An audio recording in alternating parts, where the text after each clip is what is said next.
அன்பு நட்புகளுக்கு இனிய வணக்கம். இன்றைய திருக்குறளும் மென்பொருளும் அதிகாரம் நான் உடைமை, குறள் எண் 1020. நான் அகத்தில்லார் இயக்கம் மரப்பாவை நானால் உயிர் மருட்டி அற்று. வெட்கத்தை மனதில் கொள்ளாதவர்கள் செய்யும் செயல்பாடுகள் என்பது எப்படி இருக்கும் என்றால், ஒரு மர பொம்மலாட்டத்தில் கயிறால் கட்டப்பட்டு உயிருள்ளதாக காட்டி நம்மை மயக்கமுறச் செய்வது போன்றது. People who are shameless at their mind or at their heart are similar to the puppets which are tied by the strings. இதற்கு என்னுடைய துடிப்பா, மனத்தில் வெட்கமில்லாதோர் செயல் ஆக்கம் நூல் கட்டி ஆடும் பொம்மலாட்டம். மனத்தில் வெட்கமில்லாதோர் ஆற்றும் செயலாக்கம் நூல் கட்டி ஆடும் பொம்மலாட்டம். ஒரு பொம்மலாட்டம் நடக்குது அப்படின்னு ஒரு பாட்டெல்லாம் பார்த்துருக்கோம், கேட்டிருக்கோம். நம்மளும் பொம்மலாட்டம் அந்த காலத்தில் நிறையா பார்த்துருக்கோம். இந்த காலத்தில் இந்த பப்பட் ஷோன்னு தொலைக்காட்சியில் சில தொடர்கள் வருது, அதை வந்து குழந்தைகள் பார்ப்பாங்க. அதில் ஒரு திரைச்சீலை இருக்கும், அதுக்கு பின்னாடி மனிதர்கள் உட்கார்ந்து கொள்வார்கள். அவர்கள் கையிலிருந்து நூல்கள் சென்று அந்த மர பொம்மைகளின் மேல் கட்டப்பட்டிருக்கும். அவங்க அதை ஆட்டுவாங்க. அதுக்கு அந்த மாதிரி இங்கே பொம்மைகள் நடனம் புரியும் அல்லது நடக்கும், பேசும். அது பேச்சும் பின்னாடி பேசுகிற மாதிரி கொடுத்துருவாங்க. இது ஒரு நாடகம். இது உண்மையான பொம்மை நடிக்கிறது இல்லை, உண்மையான பொம்மை நடக்கிறதில்ல, ஆடுறதில்ல. நடிக்கிற மாதிரி ஆடுற மாதிரி ஒரு தோற்றத்தை, மாய தோற்றத்தை நம்மிடையே ஏற்படுத்துகிறார்கள் இந்த பொம்மலாட்டம் நடத்துவோர்கள்.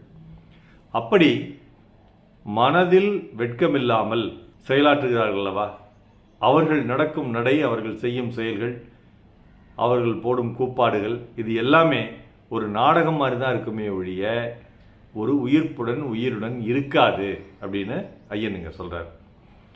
ஏன் உயிர் மருட்டியதற்று அப்படின்னு சொல்கிறாருன்னா, உயிர் இல்லை, ஆனால் உயிர் இருக்கிற மாதிரி ஒரு தோற்றத்தை அந்த பொம்மலாட்டம் காட்டுது. அந்த மாதிரி மனிதர்கள் நாணமில்லாமல் செய்யும் வேலைகள் எல்லாமே உயிருள்ளவர்கள் செய்வதை போன்று வெளித்தோற்றம் இருந்தாலும் உள்ளத்தில் அவர்களுக்கு நாணமில்லாமல் இருப்பதால் அது ஒரு பொம்மலாட்டம் போன்று தான் இருக்கும் அப்படின்னு ஐயன் சொல்கிறார். இப்போ யோசித்து பார்த்தா என்ன சொல்ல வர்றார் ஐயா அங்கே அப்படின்னா, ஒரு மனிதன் உயிருடன் இருக்கிறான்னா அவனுக்கு கண்டிப்பாக நாணம் வேண்டும், வெட்கம் வேண்டும். அது இருந்தால் சில செயல்களை செய்ய மாட்டான், சில செயல்களை செய்யாது விடமாட்டான். இப்போ நம்ம செயல்கள் செய்கிறத பற்றி மட்டும் தான் சொல்லிட்டு இருந்தோம். ஆனால் ஒரு உரையில் படித்தப்ப தான் சொன்னாங்க, சில செயல்கள் செய்யாமல் இருக்கும் அல்லவா, அதுவும் நாணமில்லா தன்மையினால்தான் அப்படின்னு சொல்கிறாங்க. அந்த மாதிரி என்ன செயல்கள்? ஒழுங்காக நம்ம வாங்கின கடனை திருப்பி கொடுக்கறதில்ல, மின்சார கட்டணம் கட்டுறதில்லை, உடை ஒழுங்காக அணிந்து கொண்டு போவதில்லை, கண்டபடி கிழிச்சு விட்ட பேண்ட்டை கால் சட்டை அணிஞ்சிக்கிட்டு போகிறோம். இது எல்லாமே காரணம் என்னென்னா, அவங்களுக்குள்ள அந்த வெட்கம் இல்லைங்கிற காரணத்தினால என்னென்ன செயல்கள் செய்ய வேணுமோ அதை செய்யாமல் விட்டுறாங்க. ஒழுங்காக கடன் வாங்கினா திருப்பி கொடுக்கணும், வட்டி சரியாக கொடுக்கணும், ஒரு வாக்கு கொடுத்தோம்னா அந்த வாக்கு காப்பாற்றணும். இதெல்லாம் வந்து செய்ய வேண்டியது எல்லாமே வந்து நாணம் உள்ளவர்கள் செய்வாங்க. ஆனால் நாணம் இல்லாதவர்கள், வெட்கம் இல்லாதவர்கள் என்ன பண்ணுவாங்க, பணம் கொடுத்துட்டே அவ்வளோதான், திருப்பி நான் எப்போ கொடுக்குறேன்னா அப்போ தான் உனக்கு கிடைக்கும் அப்படிங்கிற மாதிரி கடன் கொடுத்து அவங்கள்ட்ட போய் பேசுவாங்க. இப்போ கடன்பட்டார் நெஞ்சம் போல் கலங்கினான் இலங்கை வேந்தன் அப்படிங்கிறதுக்கு பதிலாக கடன் கொடுத்தார் நெஞ்சம் போல் கலங்கினான் இலங்கை வேந்தன் அப்படின்னு எழுதியிருந்தா, இப்போ இருந்தால் கம்பர் அப்படி தான் எழுதியிருப்பார். அந்த மாதிரி நிறைய பேர் ஏமாத்துறாங்க. ஸோ அதெல்லாம் செய்யக்கூடாது. நாணம் இருந்தால் செய்ய மாட்டாங்க.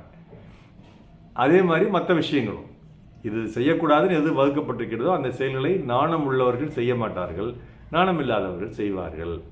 அதனால் இந்த செய்தக்க அல்ல செய்யக்கடும், செய்தக்க செய்யாமல் யானும் கெடும் நான் சொல்லியிருப்பார். அந்த குரல் இங்கேயும் நம்ம எடுத்துக்கலாம். மனசில் வெக்கம் இருந்தால் சில செயல்களை செய்ய மாட்டேன், சில செயல்களை செய்வேன். அந்த செய்யாத செயல்கள் நீ செய்யாமல் இருக்கணும், செய்கிற செயல்கள் நீ செய்யணும். அப்படி இருந்தால் தான் நீ மனதில் வெட்கம் இருக்குது, நாணம் இருக்குன்னு பொருள். இல்லை என்றால் நீ ஒரு பொம்மலாட்டம் பொம்மை தான், உனக்கு எந்த ஒரு மரியாதையும் கிடையாது, நீ ஒரு மனிதனே கிடையாது, நீ ஒரு பொம்மை தான் அப்படின்னு ஐயனுங்க அற்புதமாக எடுத்து சொல்லுகிறார். நல்ல குரலுங்க. நான் அகத்தில்லார் இயக்கம் மரப்பாவை நானால் உயிர் மருட்டி அற்று. நாள் சிறக்க நற்றமிழ் வாழ்த்துகள். மருத்துவர் ராமசெல்வரங்கம், கிருஷ்ண திரளை வழிகிழமை சேலம், கள்ளக்குறிச்சி. நன்றி டாக்டர் செல்வாக்குள் யூடியூப் சேனல் ஷேர் பண்ணுங்கள், லைக் பண்ணுங்கள், கமெண்ட் பண்ணுங்கள், சப்ஸ்கிரைப் பண்ணுங்கள். வணக்கம்.